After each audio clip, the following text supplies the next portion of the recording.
Welcome back to the 11th segment of my last Remnant 100% completion New Game Plus hard mode run. At the start of the segment I'm showing that off camera I was able to reach the specialist class with Nora. That was the goal when I first hired her.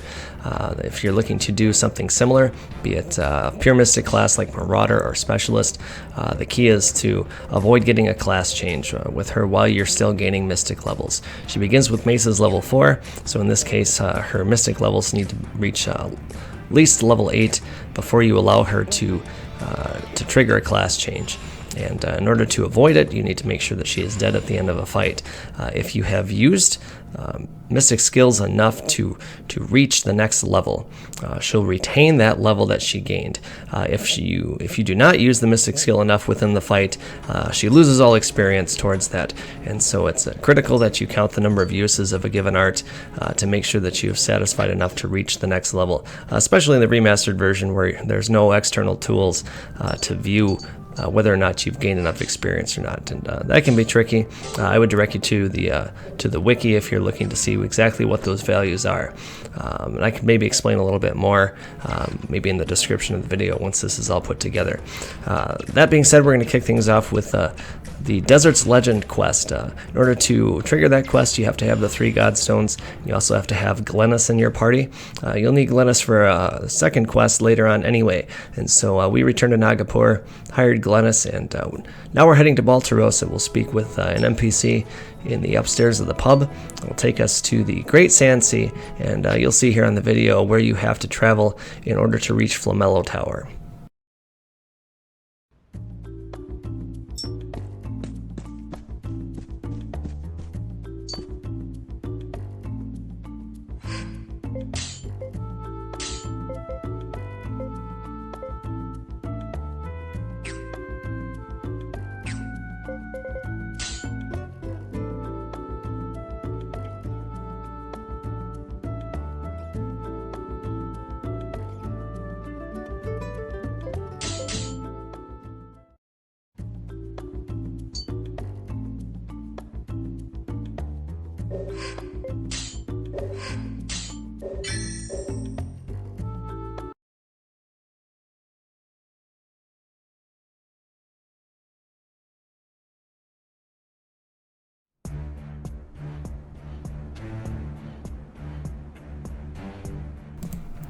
So to reach Flaumello Tower, when you enter the main area of the Sand Sea, which is going to be the second map here, head off towards the left-hand side as Rush is facing the area. That's the eastern side of the map, if you were to pull the map up and use that as a reference. We'll head off in that direction. There's some rocky areas, and what you're going to do is pass through these 3 rocky areas, which you'll see soon here ahead of Rush. There's a treasure chest there you can pick up if you'd like, but passing through those is what triggers the teleportation to Flaumello Tower. Once we get there, I'm basically going to make a straight run up to the top of the tower, or to the top of the center tower, and you can take multiple routes to get there, so there's not necessarily a single route. The one that I chose to take has 1 detour. I'm going to stop and get the treasure chest that contains the Ninja Katana plus 3. I would highly recommend grabbing that if you have a katana user in your party, and in this case I'm using Rush that way. It's 1 upgrade away from a Tadarachi, and it's already got a plus 3 bonus on it, so it's a very useful weapon. But we're going to make multiple trips. The first time through we're going to complete the quest, and then once the area appears on the world map, I will be able to easily go in and out of the area to trigger the other guild tasks that we're going to complete with the return visits.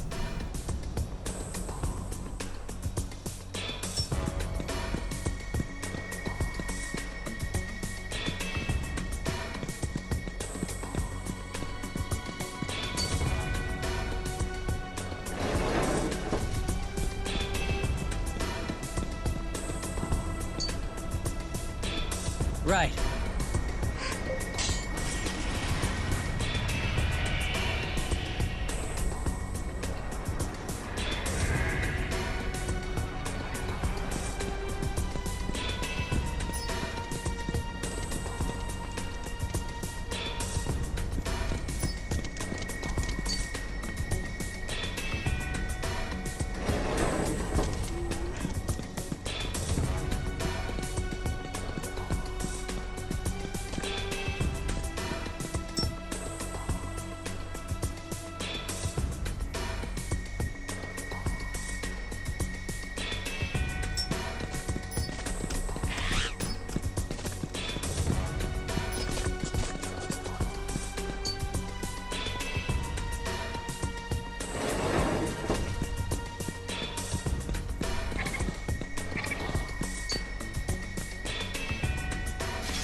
Right.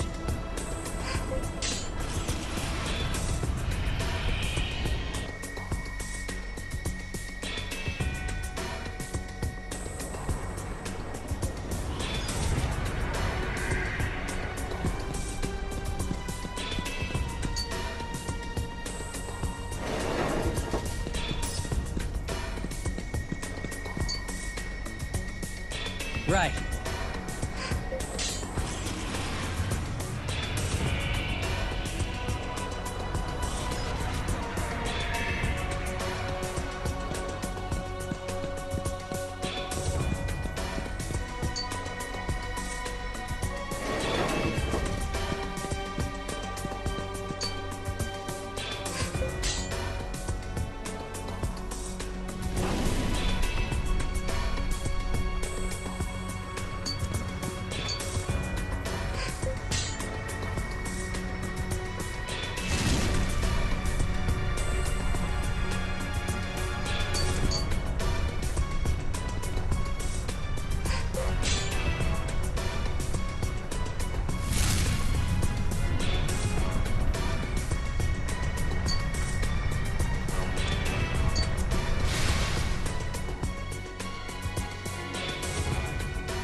What are you looking at?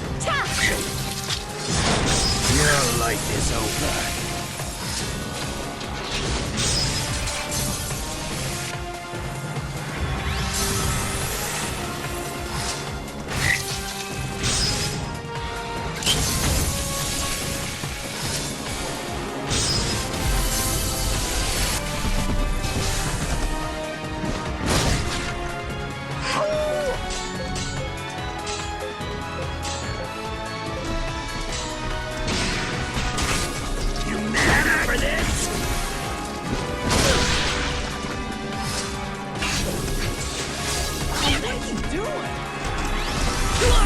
Catch them in their blind spot!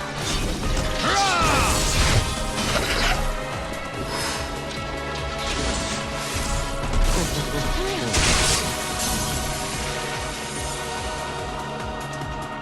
No surprises there.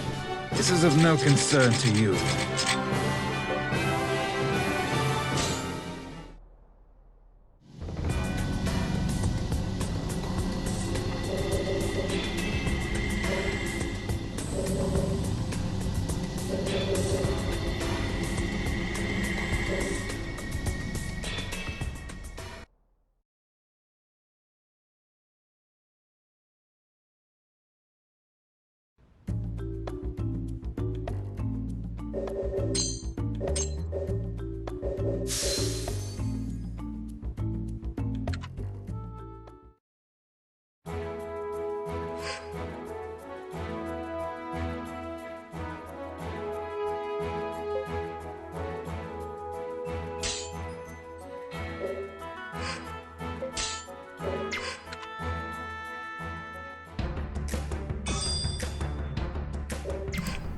Alright, so that completes the Desert Legend quest. The quest itself at this point is really not that challenging. Navigating the area is probably the trickier part. And with the return trip here, I'm going to save it outside to make sure that I get the spawn I'm looking for. And actually we're returning to take down Blue Talon, which is a rare demon type enemy needed for its own guild task. And at the same time, we'll be able to capture it and split it and hopefully get the Greater Demon Tail, which is needed for another guild task. And so once I see that it has spawned, I'm going to save it to make sure that I can save scum this fight and get the drops I'm looking for.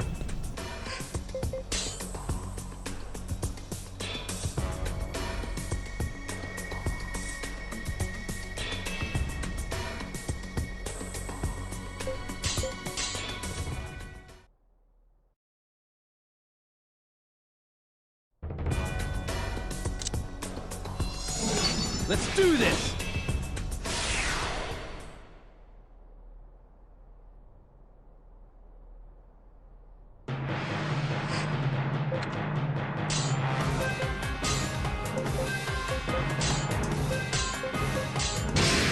What are you looking at?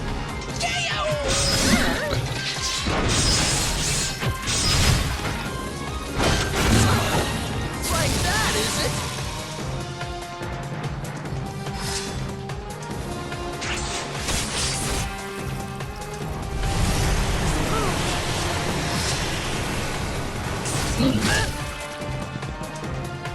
Keep it together! Thank you.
Smash him from the side!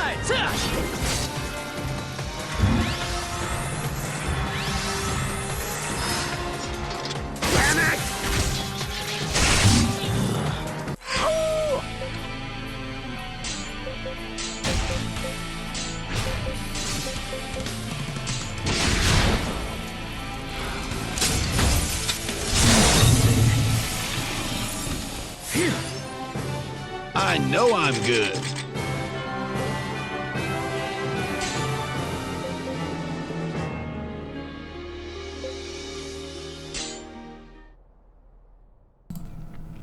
Alright, so Blue Talon is down, and you can see that we did get the Greater Demon Tail from the split, and so I'm going to move that to the top of my saved items list, and then I'm going to go a little bit further into Flaumello Tower.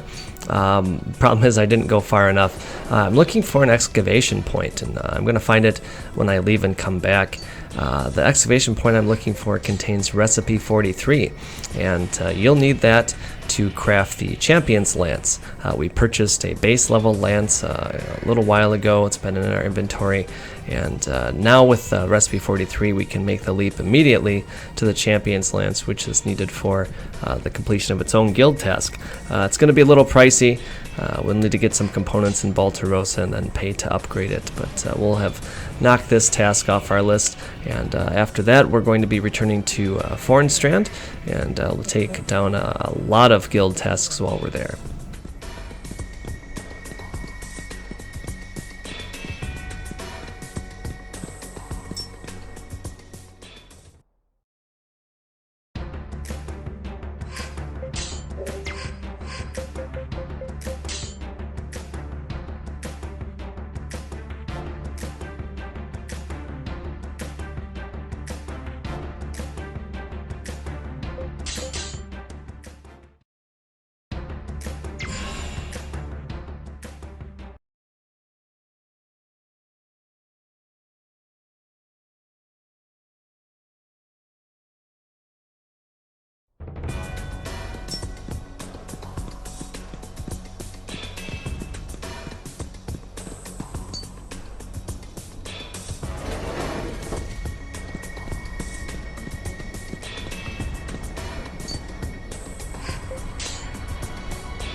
Come on out!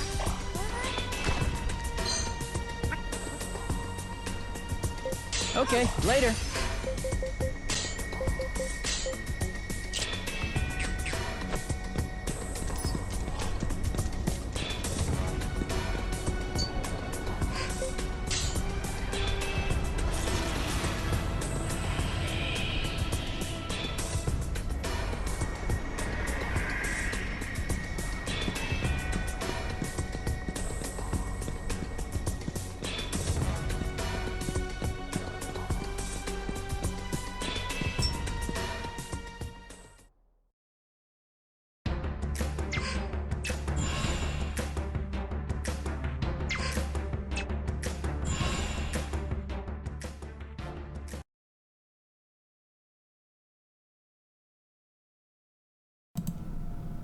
So with recipe 43 in hand, we're going to return to Baltarosa, to the Spiral Market, and we're going to hit up this merchant here.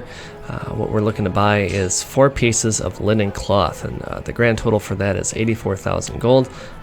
In addition to that, in order to upgrade the base level lance to the champion's lance, it's going to cost another 57,000 gold. And so this is a pricey guild task to complete. If you did not want to do it in one shot like this, you could recruit units that actually have that in their upgrade tree. There's some base level soldiers that you could go around and gather all the components for. But realistically, money isn't so much of an issue since we can harvest with Mr. Diggs at any time, and so this is much quicker, in my opinion, just to make the leap there in one single upgrade.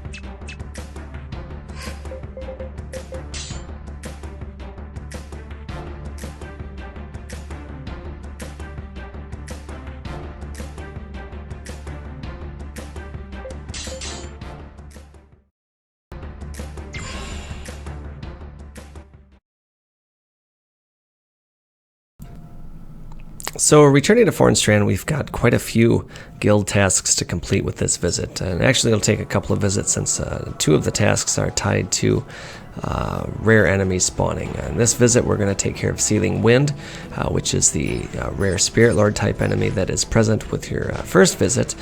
We've come back now to deal with it because Hematea has taken the Nagapuran Spear, and the next upgrade towards the Ouroboros Volge is some Archfiend Fur.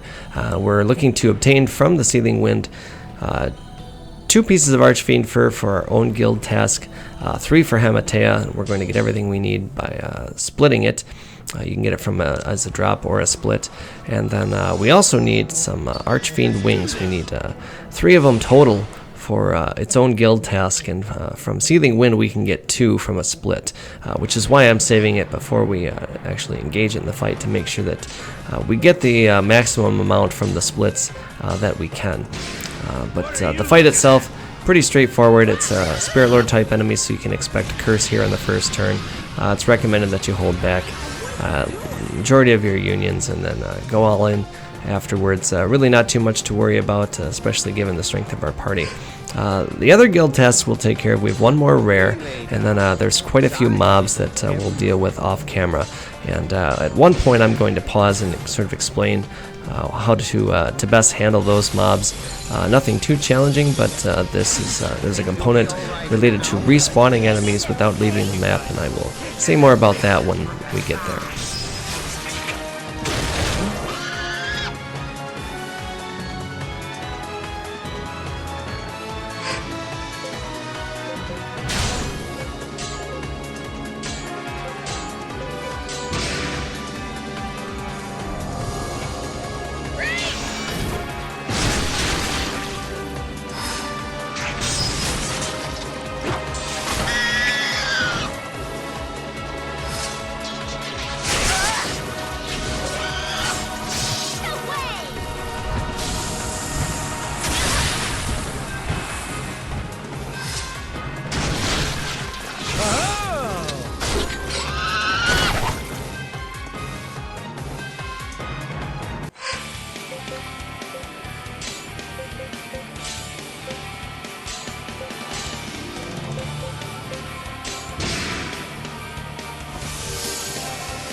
Watch and learn!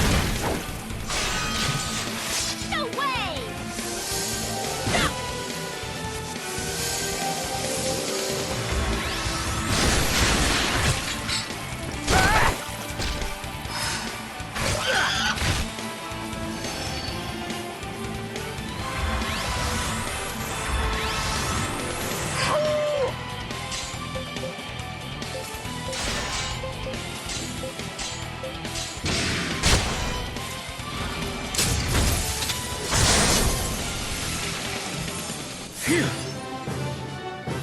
I know I'm good.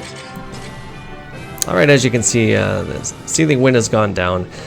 Here Hematea is asking for the 3 pieces that he needs for his upgrade. I'm going to let him have them, and then I'm going to split the captured Seething Wind so that I can get 2 pieces of Archfiend Fur for my own guild task, and again 2 Archfiend Wings, which is 2 of the 3 needed for a separate guild task. We're going to leave this area, come right back in, and the next rare enemy I'm looking to take care of is Nightingale.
So on this visit, we're looking for the rare vulture type enemy Nightingale. We need to defeat it for its own guild task. I'm also going to save it before we fight it, since I need to split it for a rare component. We need to find the sharp Hraesvelgfang, and since it is a rare component, it's not guaranteed that it's going to be found in this split. And so I'll save scum this just to make sure that I get it. The fight itself has the potential to be challenging because this enemy can use overdrive, and that gives it 5 actions with every deadlock. And so if it uses area of effect arts, that could really cause things to go south on you. So highly recommend that you save it for both the rare split and also for the potential threat of overdrive. After that, I'm going to move on to the map and save it before taking on some of the larger mob-related guild tasks.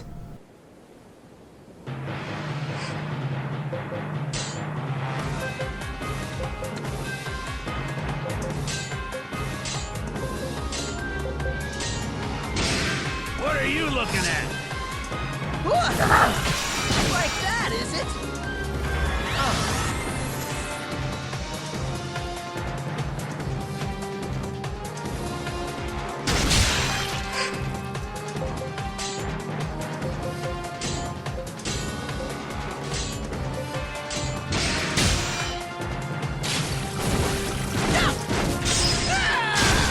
Come on! We've caught him with the pants!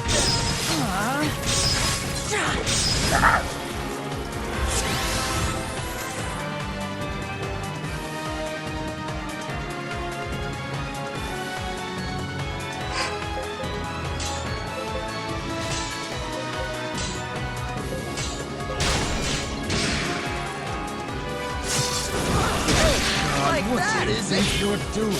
What?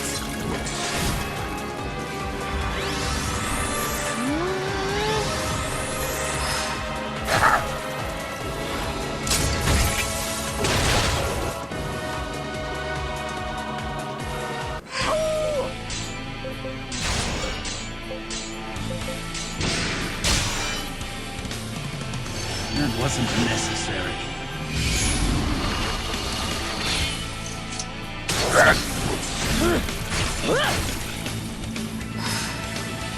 What's this?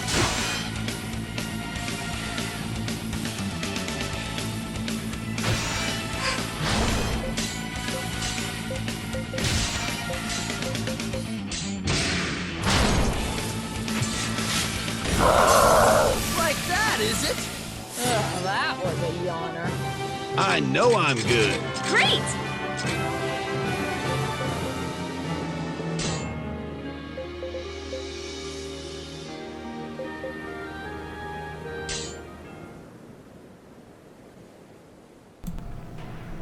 Alright, so we got our split that we were looking for, and here you can see me tag the wrong item. Here I put the Sharp Racefelg Fang at the top of the list, and then I recall that I had not moved the Archfiend Wings to the top of the list, and I didn't read it closely, and instead put an Avian Fiend Wing on the top of the list. I'll fix that here later when I realize my mistake. But now I'm going to move on to the second map of the area, where I found that Manhunters had spawned, and so now is where I'll talk about some of the mob fights that we're going to take care of. For one guild task, we need to defeat 18 Vanargans, and those are the white dog type enemies. In addition to taking out 18 of those, we need to capture and split them to obtain 2 pieces of Mystic Fiend meat, and we also need to split them for the bristly Vanargan manes, and that is a rare component. So when I take down those 18 off camera, I'll make sure that I obtain those. Here I'm showing that when you get Manhunters, that you only get 2 of them, unfortunately, at a time, and that makes this task especially tedious. What I'll do is I'll fight the 2 of them, and then I'll return here to the edge of the map, and if you stay away from the spawn point of any enemy except for rares, there are some rare exceptions, but for the most part rares will not respawn. Stand here and wait 3 minutes. That's typically the amount of time it takes for the rare to respawn. And in this case, for Manhunters, we need to take down 16 of those. And so you can already see that this is going to take, at best, a half an hour of my time between waiting for the respawn and then the fights themselves. So 16 Manhunters, that's the second large mob-related guild task. And while completing that, I need to obtain 2 pieces of Archfiend meat. That's through capturing a split of Manhunters. We also need to obtain 3 pieces of tanned Archfiend hide, and that's through a drop. And so I'm going to make sure that I get those. And then the last one is Wailing Larvas. No special drops from those. We just need to defeat 8 of those.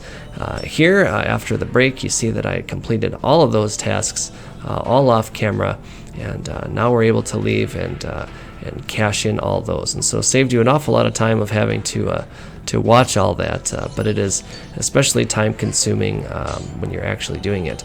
There's one more task that we could complete in this area, and that would be to take down 16 armor shells. And I've purposely avoided those because we're going to be forced to defeat armor shells during the Cosmos Fest quest coming up later on. And so if you're looking to still preserve your BR a bit, I would postpone defeating those until you're required to for that particular quest. Speaking of, we are now returning to Nagapur, where we're going to do the couple of Cosmos Fest or Cosmos Maiden related quests. The first here is the Cosmos Maiden. You speak with the NPC here at the top of the pub in Nagapur to initiate that. This is a commonly known quest that's abused to fight Baizé, and speaking of, we will be fighting Baizé at least once in this quest. From the Baizé fight, we need to obtain a couple of components. I'll speak about that once the time comes. But for now, we're going to kick off the quest, travel through Crookfen, find Cheryl, and make our way back out.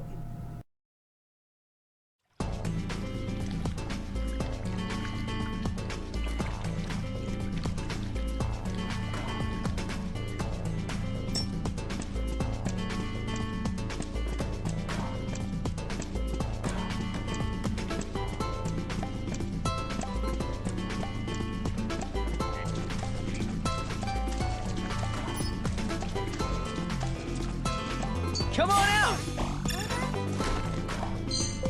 Okay, later.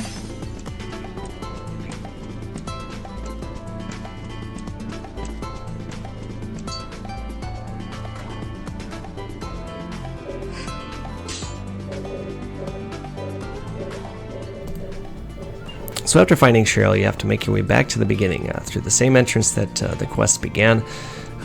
But on our way back, we're going to make a pit stop here and take care of at least one fight with Baizé. We're going to save scum this fight because we're looking to obtain some specific drops from it. We need War Dragon Fangs. We need 4 of them, and those are obtained through a drop. You can't get 4 of them in this fight, and so I'll have to return off camera and get another Baizé spawn after the quest is completed. It becomes a regular rare monster that you can enter and almost see it from the entrance to know if it has spawned. So I need 4 War Dragon Fangs, and I also need to split Baizé for a Pixie Core, and so I want to make sure that I get that on this fight. Since Baizé is a guaranteed capture, you can sell it for over 60,000 gold, but you'll have to split it at least once to get the Pixie Core, unless you want to obtain it from different means. After the fight, again, we'll just head back to the entrance that Rush used to reach the area, and then the quest will end.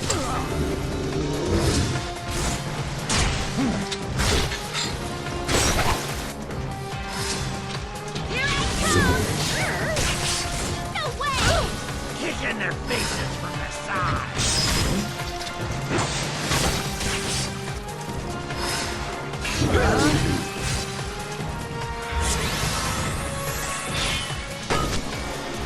This may even be fun.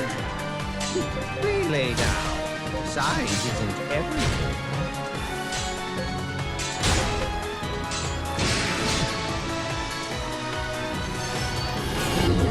God, what do you think you're doing?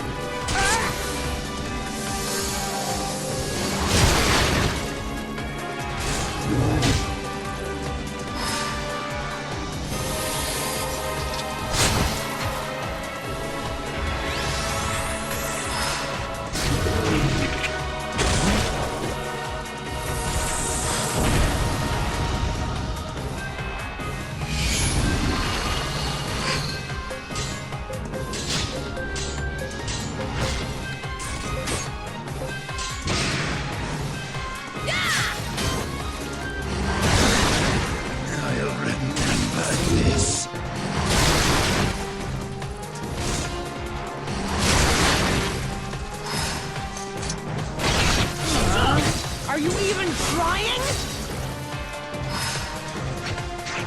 I meant to do that!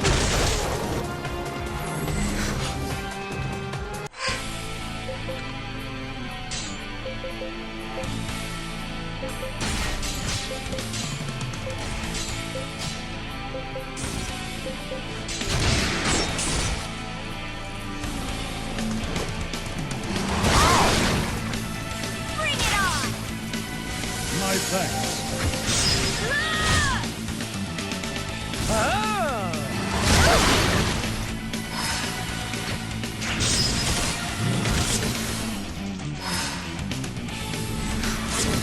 Let's finish this quick!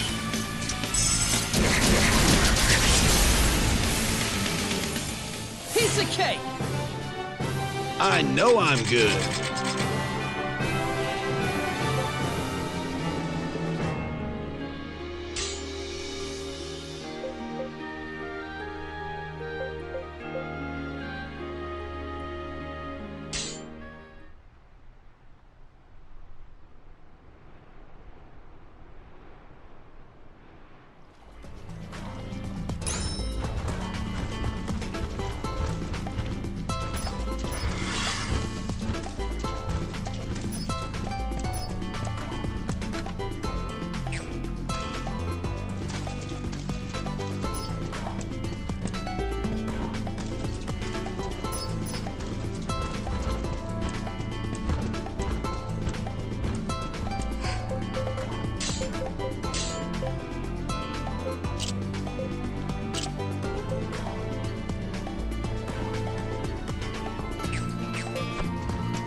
So if you're in the second half of the game and you've already completed the story portion of Fororn Strand, you can move right on to the Cosmos Fest quest.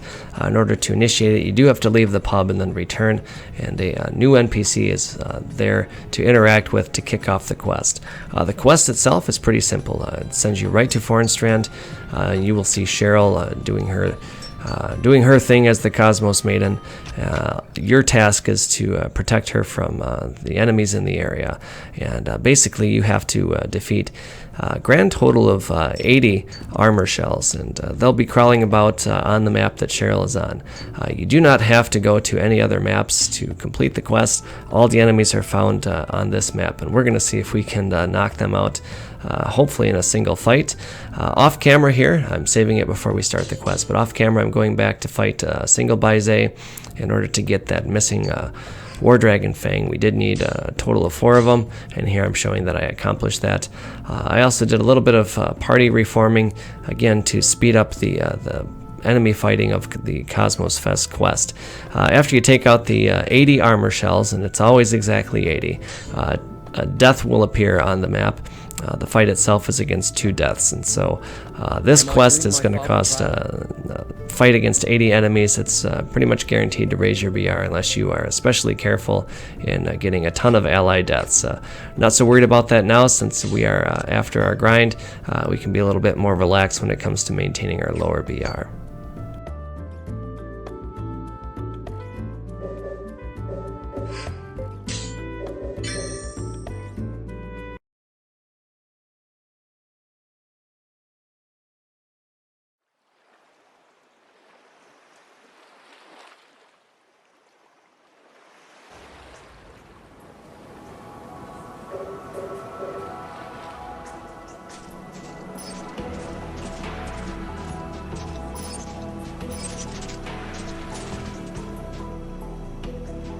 Let's do this!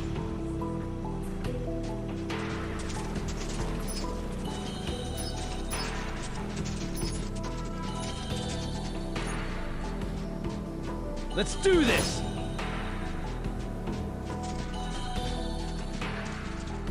Let's do this!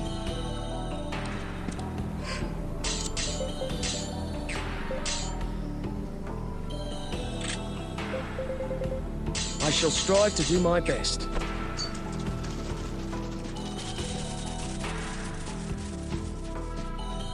Let's do this!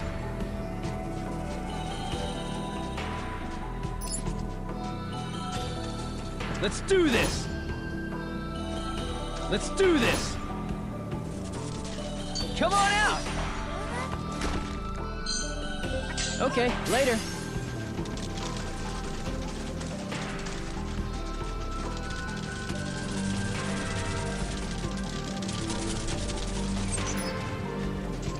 Let's do this!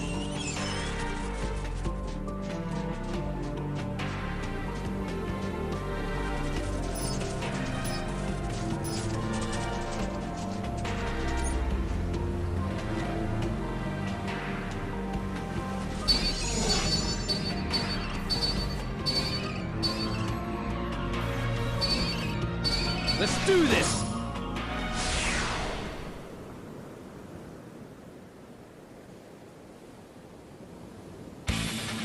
You're good as dead!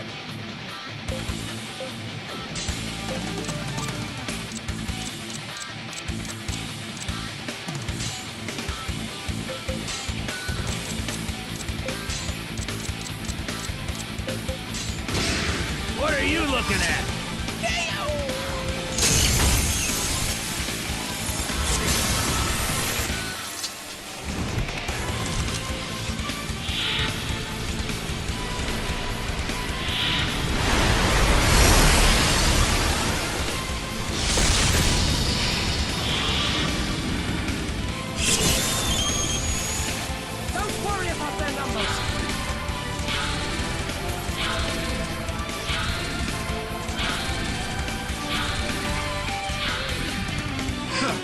It's just a wisp of a thing.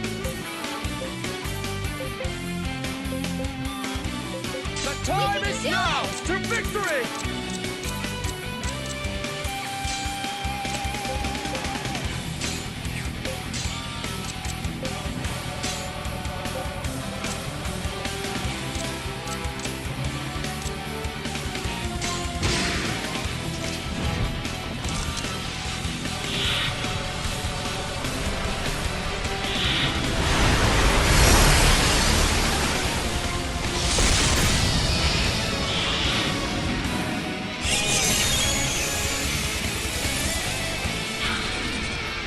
Just keep coming!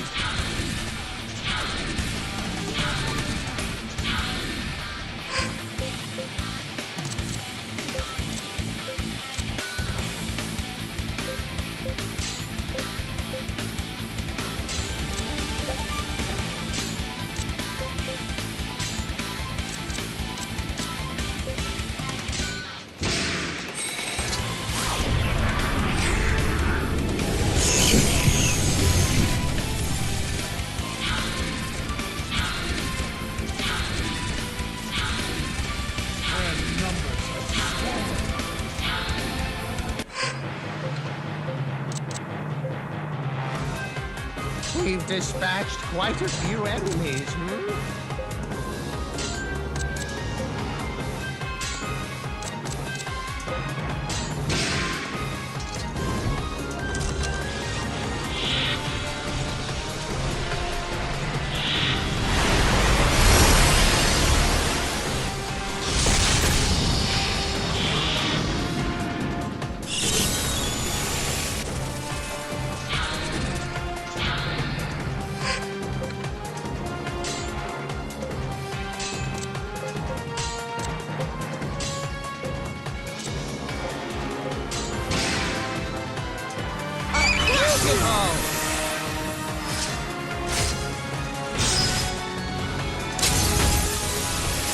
Piece of cake! I know I'm good. Alright, there you have it, all 80 taken down in a single fight.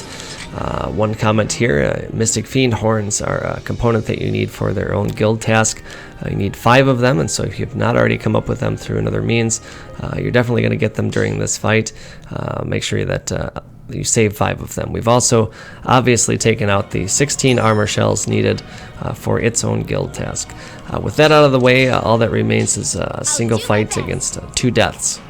Now, I'll comment here that if you're looking to link everything together and take it out in a single fight like I did, just to save some time, you'll want to have a Union leader like David that has a battlefield clearing ability. It could be Pagus with Megalor, it could be any number of units that have access to Blackout. But the key there is that you put them in a very fast formation like Belt, and that they have enough AP to use their given move on the first turn, which we did. We had to build a Union of 5 in order to do that, but post-grind you're almost guaranteed to have enough units that have a high enough initial AP in order to accomplish that. After this fight, you get some dialogue here with Cheryl. You're taken back to Nagapur. The quest is completed and Cheryl becomes available for hire in the guild if you wanted to. Perhaps some other playthrough, I'll include her. I know she's not terribly popular since most folks tend to abuse her quest for fighting Baizé, and then she starts off with much lower stats than anyone else. So not this playthrough though, perhaps another one will come back for Cheryl. After this, we're going to head to the Aqueducts. We've got 3 tasks to complete while we're there.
So we are returning to the Aqueducts for 3 tasks, all tied to fighting the same type of enemy.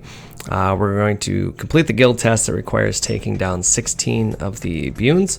They are the Hydra type enemies.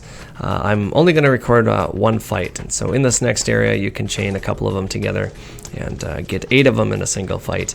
And I figure that's all that's necessary for a video. I'll complete the balance off camera, but you need to take down a total of 16. You also need to obtain the rare component, the Bune Fin, which is obtained from as a split. Fighting 16 of those, though, it's not as tricky to get that rare component as some other enemies.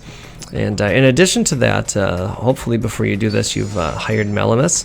You recall he is the Hex generic leader that we picked up in Nagapur. You need to complete the guild task that'll get your rank 4 in Union of the Golden Chalice, and then you need Voltaic Crystals to obtain his, or to complete the guild task that makes him available. But we hired him and left him on the bench because he needs to remain in balance focus. And the reason for that is we're going to have him upgrade to the Deathbringer. And on our way there, we need to get 2 Hydra Bristles. And so that is a drop that we get through fighting these Bunes. Again, he needs 2 of them, and I'll get him here on this very first fight. But once again, off camera, I'm going to come back. I'm going to link these 2 together and complete all 16 of the Bunes. This may even be fun.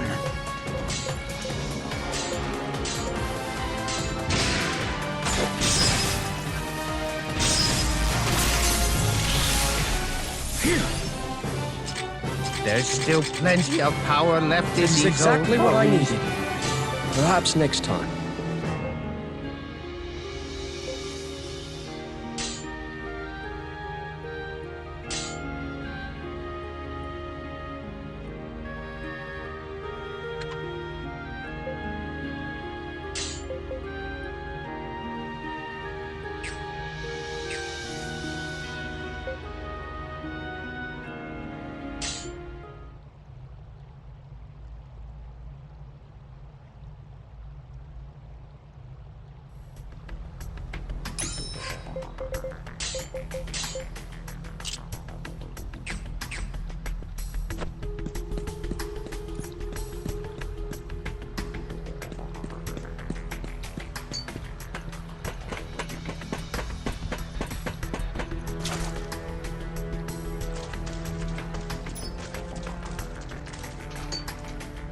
Come on out!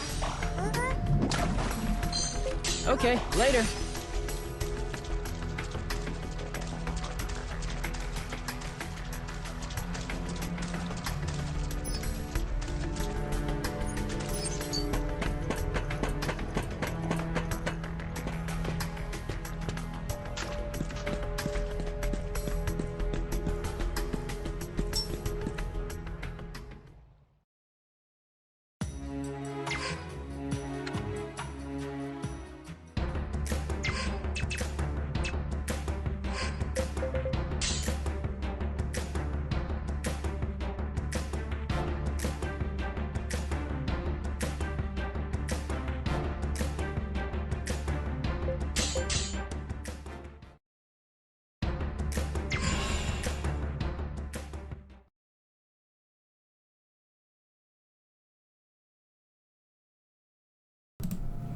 So this is actually my second visit to Crookfen for guild tasks.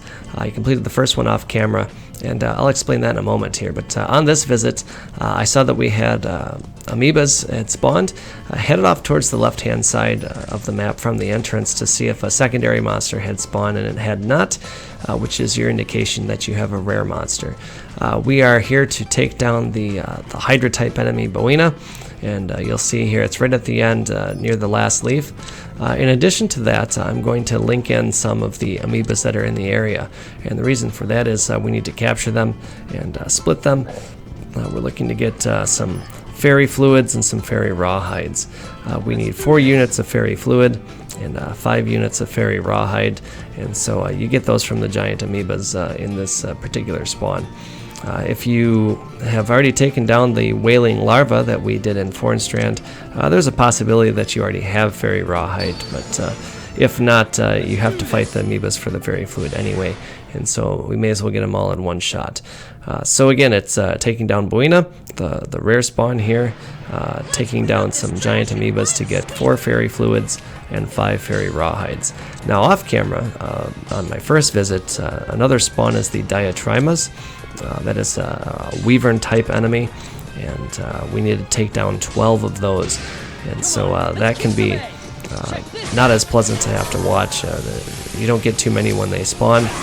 There's 4 units on the map, but I believe you only fight 1 or 2 at a time, and so I needed to, just like when we spawned the Manhunters in Fororn Strand, I went to the edge of the map and waited for them to respawn. Take down 12 Diatrimas, and along the way you need to obtain 3 Sky Dragon bones, which you can get from those fights. And I'll show here after this is over that I've already obtained all of those. I guess I'll comment here as to why it might be worthwhile just to sit and wait for enemies to respawn. I probably should have said it back when I was introducing Manhunters, is that if you get the spawn you're looking for and need to fight it multiple times, you can, on average, waste more time entering and exiting the map and hoping that they will respawn. The spawn tables can be pretty large, especially when you're looking for a secondary spawn. Like in this case, Diatrimas are not guaranteed, and so once you have them, waiting the 3 minutes for a respawn can be a lot quicker than waiting for or entering and exiting the area and hoping that you'll get the spawn you're looking for. The dice could roll against you. You can end up wasting a lot more time.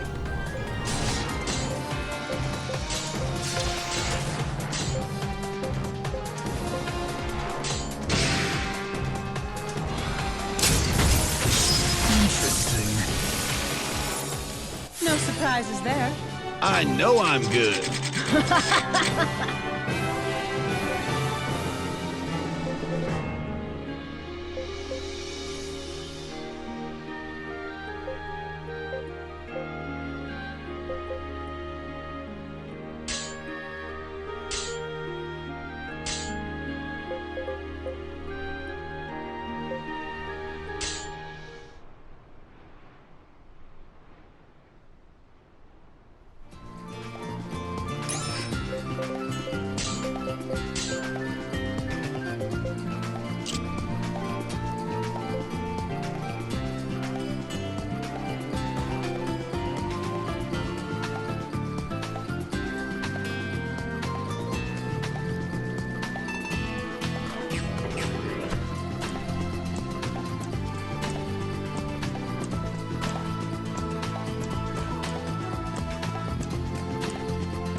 Alright, so we have wrapped up Crookfen, and we've got just a couple more tasks to do in this segment.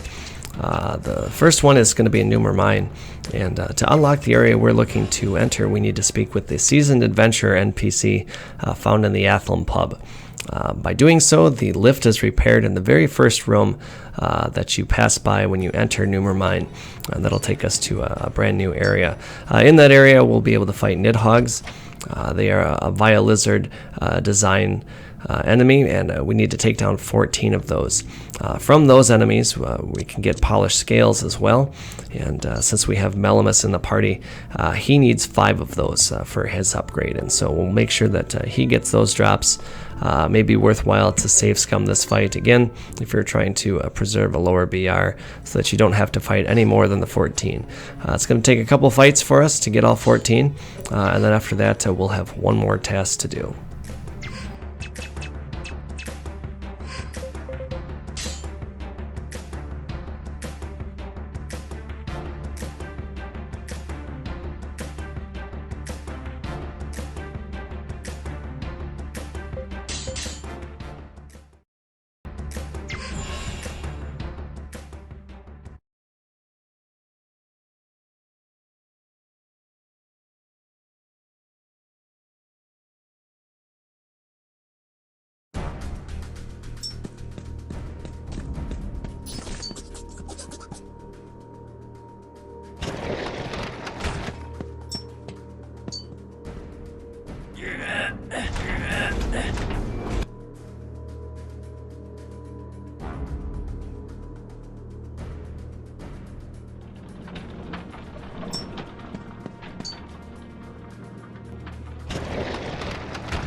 Let's do this!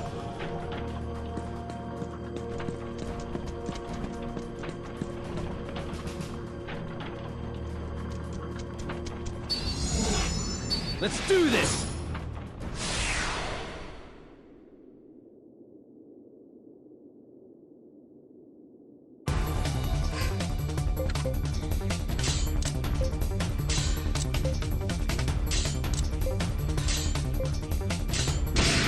What are you looking at?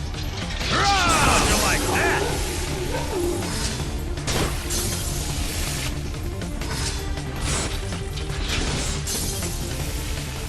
Here! This is exactly what I needed.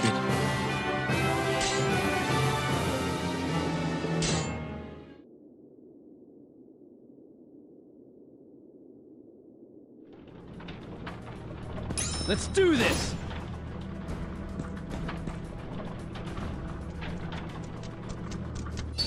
Let's do this!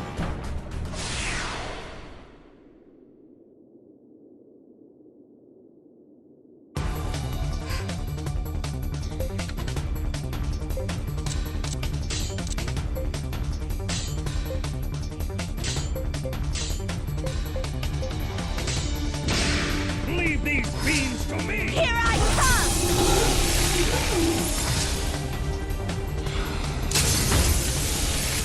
Piece of cake! There's still plenty of power left in these old bones. Okay, so as you can see, Melimus did get at least 5 polished scales. The only component he has remaining for his first upgrade is platinum ore, and typically I would wait to get that because there is another unit we're going to hire for a similar guild task that also needs platinum ore. But it's just a quick trip into the second path, and I'll show you where that harvest point is. We can upgrade Melimus, and if it turns out that he's a unit that you wanted to include, we benched him to make sure that he was in balance focus after his first upgrade. This will complete his first upgrade, similar to what I had said about Hematea. Once he's in this safe zone to where his next upgrade is the weapon that you're aiming for, you can freely use him and not have to worry about shifting his focus from that point on. He just needs to be in balance after his first upgrade in order for his subsequent upgrade to be the Deathbringer. So as you see here, he needs platinum ore. Again, it's just a quick trip here into the second path to obtain that. And once that's done, I'm going to make the rounds and cash in all the guild tasks that we have completed here today.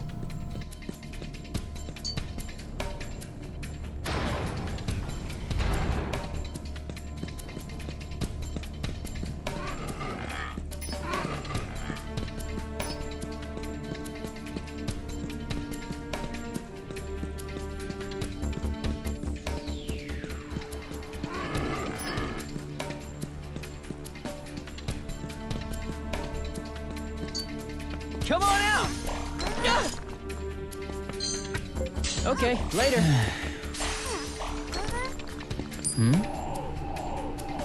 All right! Awesome!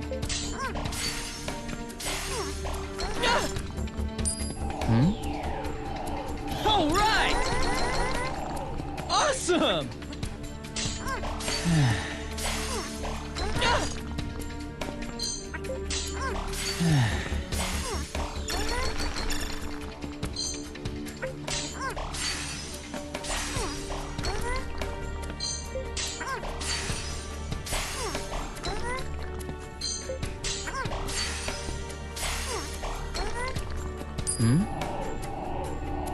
All right!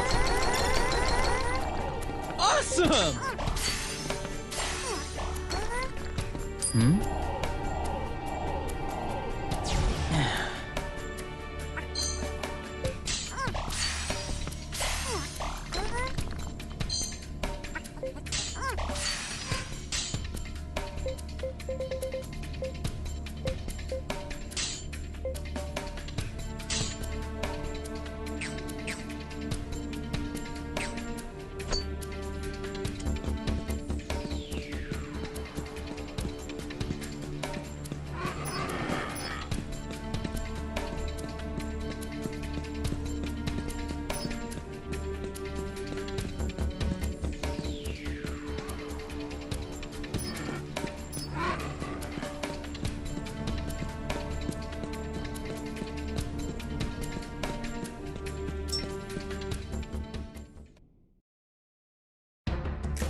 So again, returning to town, you'll see here that Melimus is going to upgrade to his next upgrade, which is the Champion's Grand Sword.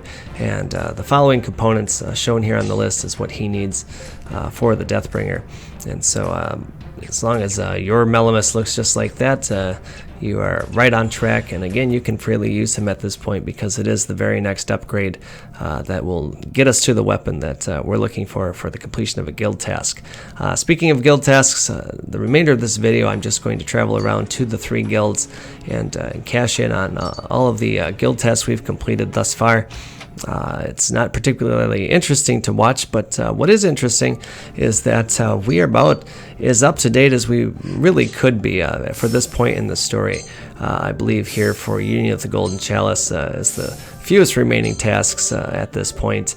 There's only 1 task on the list, and we can't even complete it until we reach a later part in the story. Same thing with the other remaining guilds. We couldn't really do the guild tasks because they require access to later areas, or would require a higher guild rank that once again can only be obtained through unlocking later areas in the story. And so beginning in the next video, I'm going to do a little bit of off-camera grinding. In particular, I'm going to get Oaks and Rago up to speed. In this one, I didn't really stop to comment, but I'd been waiting for the intermediate customization, and we got that right off the bat from the Desert's Legend. I was able to craft the Worm Charm, which I had said for Oaks, he was going to be the ultimate scout, is what I would refer to him as. And so that accessory really boosts his herbs, healing and damage. There's another accessory I'll be able to give to him, but I was waiting to give him that, and I needed to keep him in balance focus all the way up to this point, which meant he could not be used in combat for any physical attacks. Finally, I was able to craft that and get it in his hands, and now I'll get him up to speed with combat arts because it's no longer important that I leave him in balance focus. With Rago, he just picked up Hexes. And if I'm going to use him, it's going to be to shift morale, and so it's quite a bit of work here to get him up to at least a spirit. And so again, off camera, I'll take care of those 2 units, and when we come back, we will move forward with the story, finally taking on the 6 bases.